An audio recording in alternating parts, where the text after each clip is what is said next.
relação que eu tenho na justiça, tá? 3 anos lá, eu tenho que estar 3 anos, mas está no mesmo estado que estava há 3 anos quando nós entramos. Né? Eu estou vendo que o meu cliente está pensando, que olhando ele está pensando, esse advogado é preguiçoso, não trabalha, é omisso, negligente, essas coisas.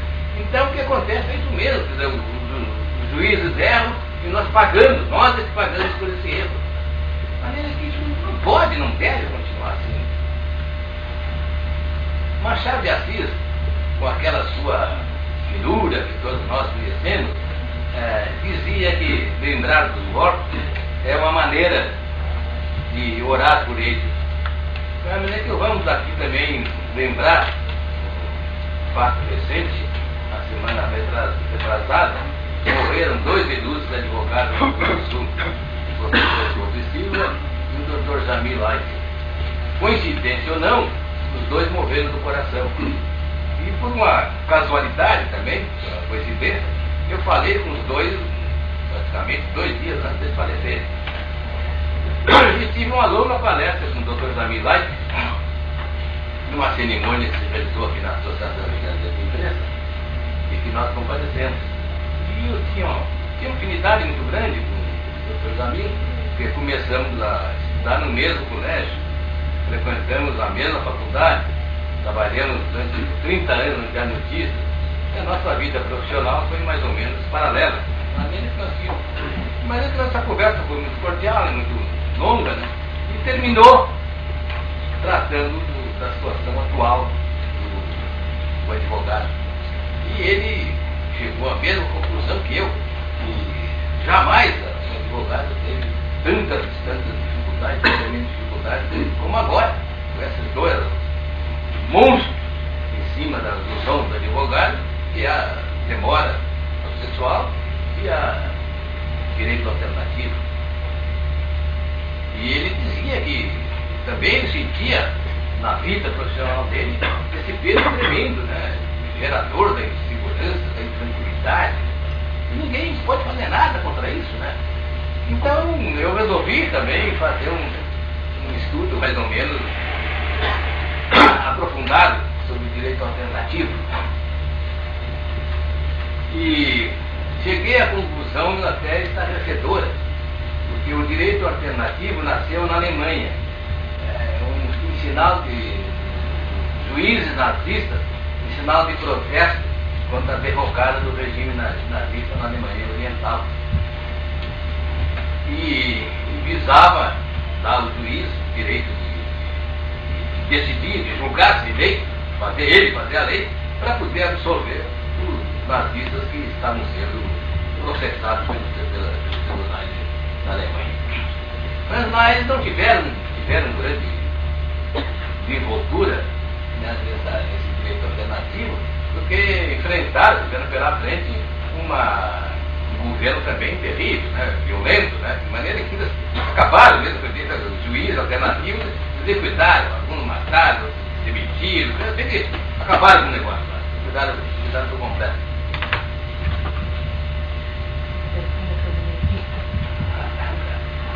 Bem, mas a nossa coordenadora disse que eu já passei do meu braço, eu vou deixar essa questão do direito alternativo para você. Porque realmente é um estudo fascinante, né, e que merece realmente a atenção do debate de todos os advogados, jovens, médicos, todos têm que se unir e lutarem contra o direito alternativo. De maneira que, encerrando as minhas palavras, eu vejo no passado, no presente, momentos sombrios, mais sombrios ainda para a nossa profissão. Mas há uma velha tradição que diz que o advogado não se entrega nunca. O advogado é um lutador, por profissão é um lutador.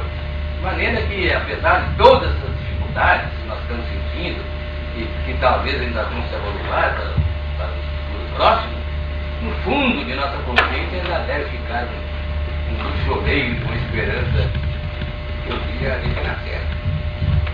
Obrigado.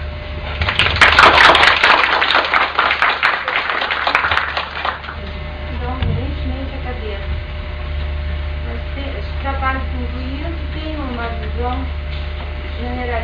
digamos assim, da realidade do advogado. No início da cadeia, né? O processo que culmina com a formação jurídica e entre essas a do advogado. Bom, eu tinha selecionado vários temas porque não foi estabelecido nenhum e eu estava esperando que, dependendo do desenvolvimento do painel, eu fizesse a minha intervenção. Eu vou retomar o problema do direito alternativo e pontuar, então, nessa palestra, relacionando com o papel do advogado.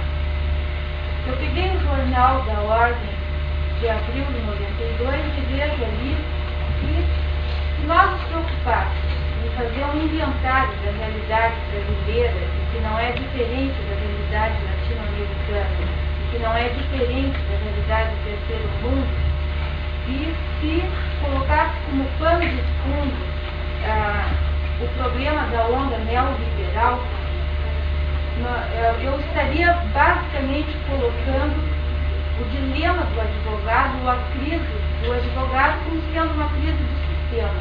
A crise que o advogado vive é a crise do sistema como um todo, e essa crise, ela aparece nas suas contradições, ou seja, o osso e a carne sangrando basicamente no terceiro mundo. Ela é uma crise geral, é a crise do sistema. E a emergência do direito alternativo surge nesse contexto, em razão da crise. Aliás, eu gostaria de lembrar que isso não é novidade e que se existe algum aspecto do direito alternativo que foi na Alemanha, e felizmente foi lá, porque a Alemanha é bem distante do Brasil, o problema da América Latina é refletir os problemas da América Latina e dissociados do primeiro mundo, porque esses problemas até decorrem do fato de nós transplantarmos uma cultura que não é nossa e nos tornarmos colonizados eternamente. Nós temos que romper com esse vínculo de colonização. Então não nos interessa se em algum momento, eventualmente, o direito alternativo tenha prestado um uso equivocado pelos nazistas. E tomando então o aspecto do jornal, eu acho que todos nós já estamos assim, saturados de ouvir análise da crise nos seus múltiplos fatores. Esse jornal eu trouxe, inclusive, por isso que eu acredito que o Dr. Álvaro Copete, no outro fórum, fez o itinerário da crise em 10 tópicos, pontuando muito bem aquilo que é necessário ser refletido para nós avançarmos no sentido de uma solução. Então, eu só remeto, senhores, a leitura desse jornal, do dia de abril, na página 14, do artigo do Dr. Álvaro Copete.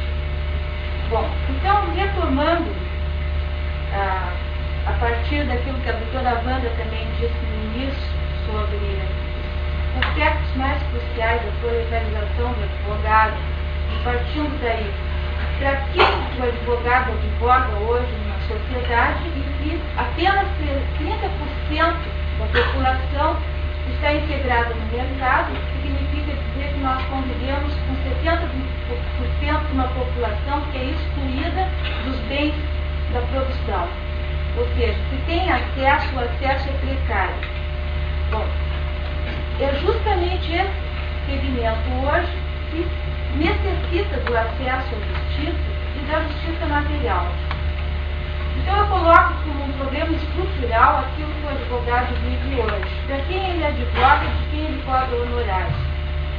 Essa demora apontada pelo doutor como sendo consequência da lentidão da prestação jurisdicional é uma demora que decorre de uma mudança estrutural da sociedade, em razão de uma dogmática jurídica que foi pensada para prestar a jurisdição individualmente do processo. A jurisprudência até criou saídas da litispendência, do litisconsórcio, do mandado de segurança coletivo, da ação civil pública coletiva e por aí vai, mas isso não é suficiente, porque o problema que a sociedade contemporânea apresenta é tipicamente um problema de massa, em que os direitos que estão sendo reivindicados